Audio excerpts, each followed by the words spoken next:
Hi everyone, it's Jerry. I'm on leadchess.org and I'm playing a 3-2 game against Wojtek, which is our first game. Alright, let's occupy the center and defend e4. I'm not sure what I'm going to do against g6. I may try something with f6. Okay. Going with a6 here. I wonder a little bit about f4, knight f3, but b5 comes pretty quick. Knight f3. Let's just go with knight to f3. I don't know if this is best, but we'll give it a go. On b5, they're threatening to give my knight a kick and then take here. Okay. So I have no worry of bishop g4. So let's develop my bishop here. Maybe e5 and then open this diagonal at some stage. I'm expecting them to eventually play e5, to be honest, so I think that there's some time wasted with this. Otherwise, they always have to deal with this e5 push.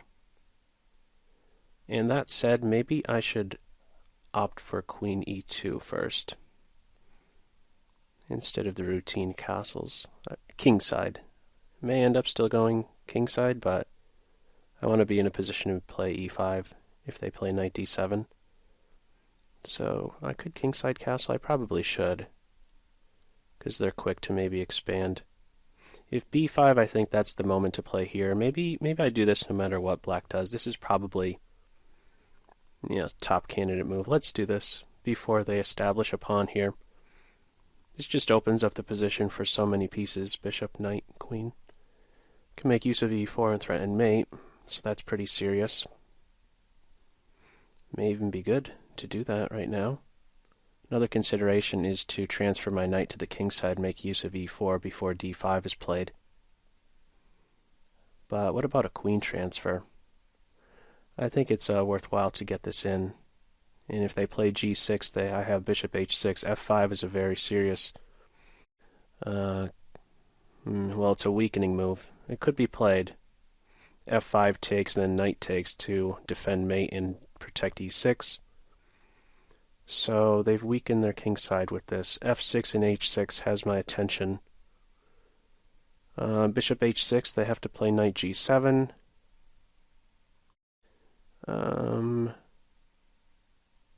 But really what I want to do, I think their knight's going to go to g7 no matter what. Let me... I'm thinking about moving my knight to play c3, but that's a bit too defensive. Let me be more direct here. Yeah, I think this is a moment where I should be pretty direct. I'm one move away from completing my development, and they still need several moves. I was considering this to meet this with here, but there should be something direct here. I like this idea of exchanging dark square bishops, getting my queen on h6 and my knight on g5, looking for mate on h7. This is, if they don't do this now, I think I could maintain my pawn on e5. Maybe they're still considering this advance with some idea of throwing a punch against my queen. We'll see. We have this increment still. Bishop g5, bishop here, so they're going in for that.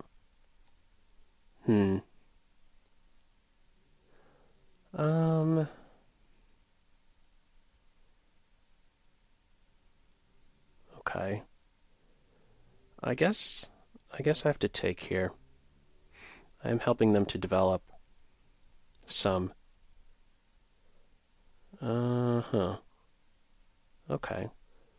Well, there's no serious punch being thrown at me just yet. I have d4 protected. Well, maybe I do like this move now. Since knight g7 isn't there, I don't think that this is so helpful. f8 to e8, it's not like the e-file is opened. Maybe rook a to d1. Rook a to d1. Or what about d5, actually? No, d5, knight f6. Let's go opposite their queen. My queen is a little bit shaky. I guess I do have the f4 square on knight f6, queen f4. They're still behind in development. This could be an issue for them. My bishop on h6. I do have back rank mating ideas, potentially. I'm just looking at getting my rook involved and throwing in a flight square. And right now, actually, I'm threatening to take the pawn. So, and how would I recapture? I think I want to take with the queen. Not sure why. I think this kind of I'm a bit fearful of e5 with the fork, but that's not hitting quite yet. I think I'll just take with the queen. I have c4, but I just back up. My queen always has these retreat squares. We're even on time. Oh, they're really going into the think tank on this one. Okay, maybe that is knight f5 the idea? I could grab that pawn. Okay, my knight belongs here because my bishop also needs a new square. Let's get there. He's a very strong piece, and now I will definitely take with the queen. I don't want to demote my knight like that. This is a fantastic position for my knight. And let's throw a punch at the knight on f6. There's a weakness there with that last move. Queen's not defending f6. I have a good piece play. Well, pieces are on good squares. Knight f5 is maybe an idea. Although I could take the bishop and then play g4. Oh man. They just lost on time.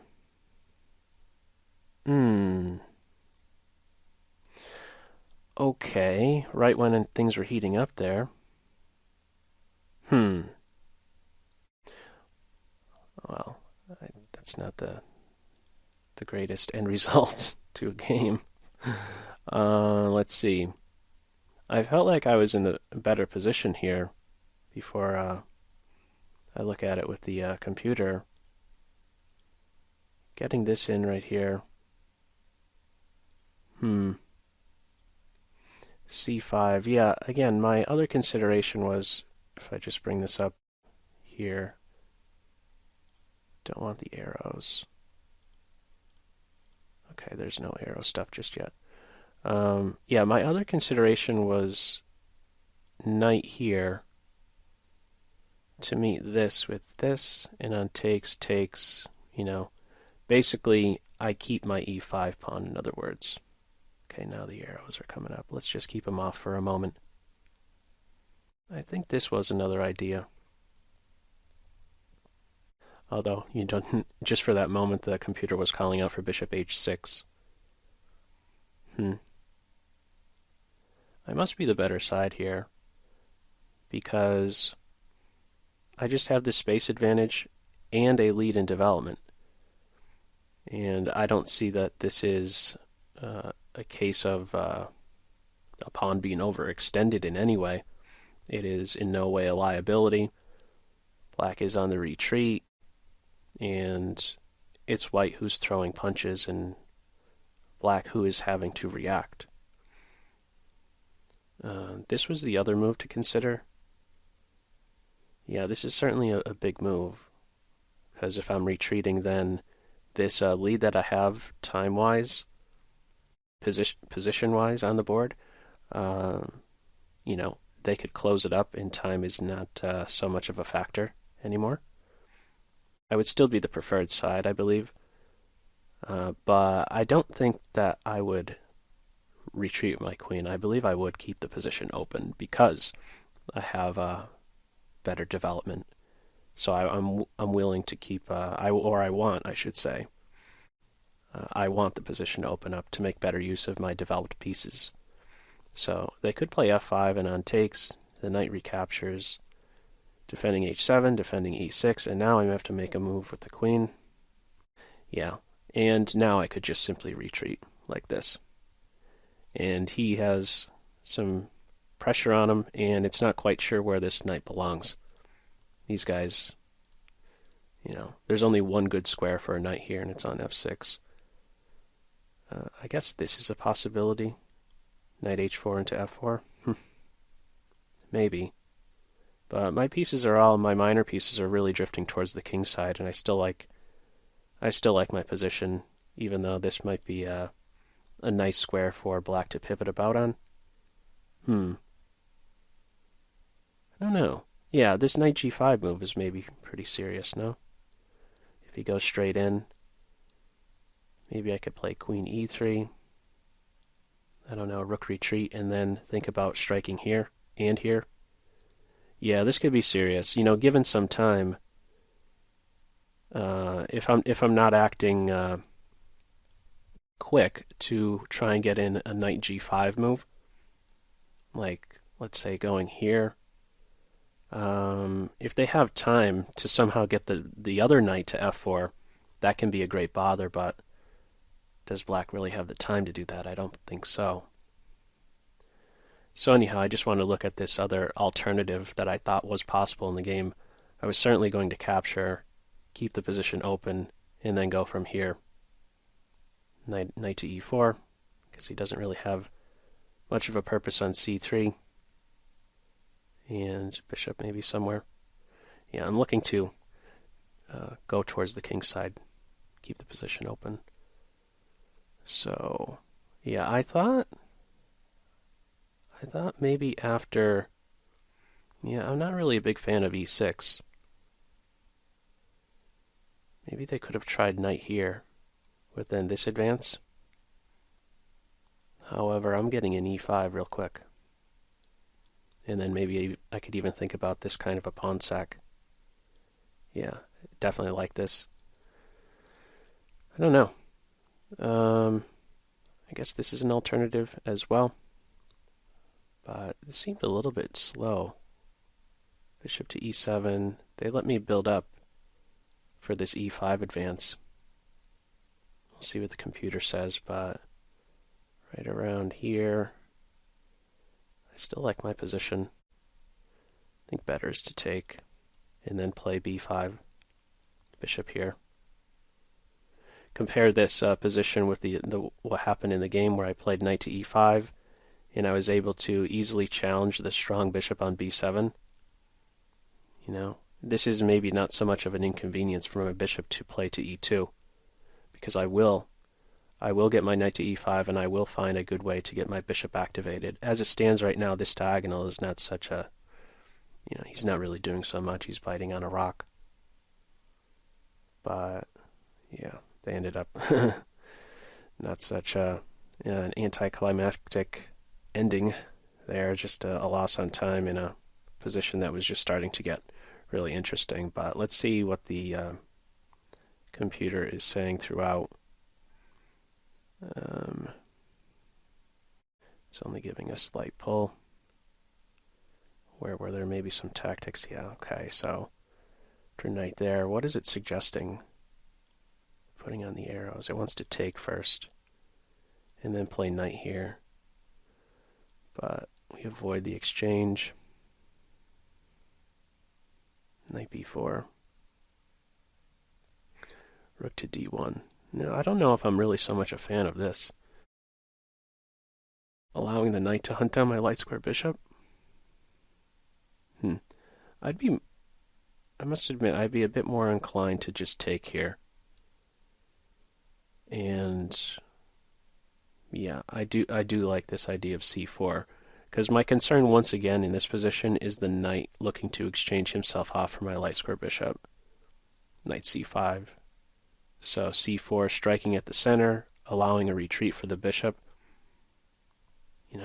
One reason is usually good enough for me in many cases, but if you could have more than one good reason to move forward with a certain move, c4 I think is a good one for these reasons, striking at the center, allowing a retreat. Knight c5, bishop c2, d4, rook d1.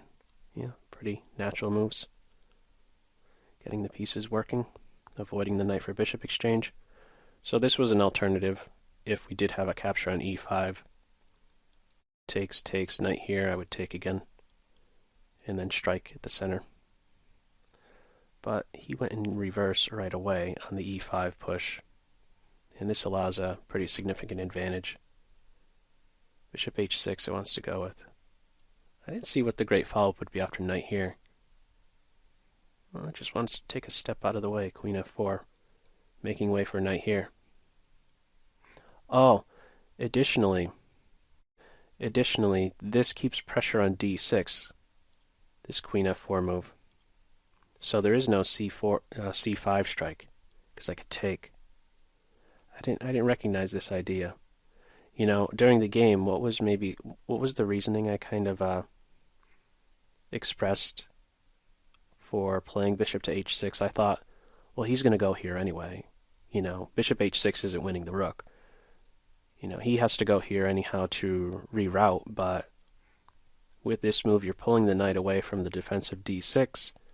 With queen f4, it's as if you're helping your development out. It's not a developing move, queen f4, but it's clearing the way to improve the position of another piece. This is certainly a desirable square for the queen knight, putting pressure on d6, but it also eyes this, what I would identify the most sensitive point in black's position, f6. A, because it's a hole, and B, I already have pawn support for it. So it's calling for f6 here. I think it popped up at one stage d5. And yeah, from here we would look to reroute the knight. The d5 move kills this guy. He's out of play. And it's pretty much a wise idea to get him into the action on the king side right now so that you can meet c5 with c3. And on takes, you're reinforcing your strong center point e5. You're maintaining control over that gap in the black position on f6. Okay. Well, I went with queen g5, they went with c5. Takes. Were there any tactics missed? It likes the c4 move. Bit surprising. It's suggesting I capture. It's only something slight here that I have. So I should have gone with bishop to h6. And then push, bishop to e2, knight d5. Yeah, I guess I have to be a little bit careful because, yeah, this natural move b5, bishop b7, okay, but knight d5, what is this? What is this doing? This is allowing for maybe knight f5. It's opening up this diagonal. Knight f5 striking at the dark square bishop. If I'm taking, I'm helping out their light square bishop. And we have a bit of a mysterious move, queen c1. I'm not sure what the issue is there. Suppose here, knight f5. Ooh, my bishop might be in some trouble here, huh? f6, g5, knight f7 or f5. And my bishop is kind of in no man's land. Okay, yeah. That would certainly be something to be on the lookout for, huh? Although that's tough to see from this current position that the bishop might be in trouble because you have this knight move that's clearing the way for f6 and g5. That takes this idea. Wow. Okay. Well, they went with b5. They had a moment where they had a half pawn advantage. And then, yeah. I don't know what more to say. This is going to happen from time to time, I guess. I've had my fair share of losses on time. But yeah, just when things were heating up here. Yeah, when I go to record a video, it's regardless of the result, I post it. So unfortunately, this one ended like this, but I still hope, as usual, there is something for you to take away from this video. And yeah, I still hope that you were able to get something out of it, even though not the greatest ending. Alrighty, that's all for now. Take care. Bye.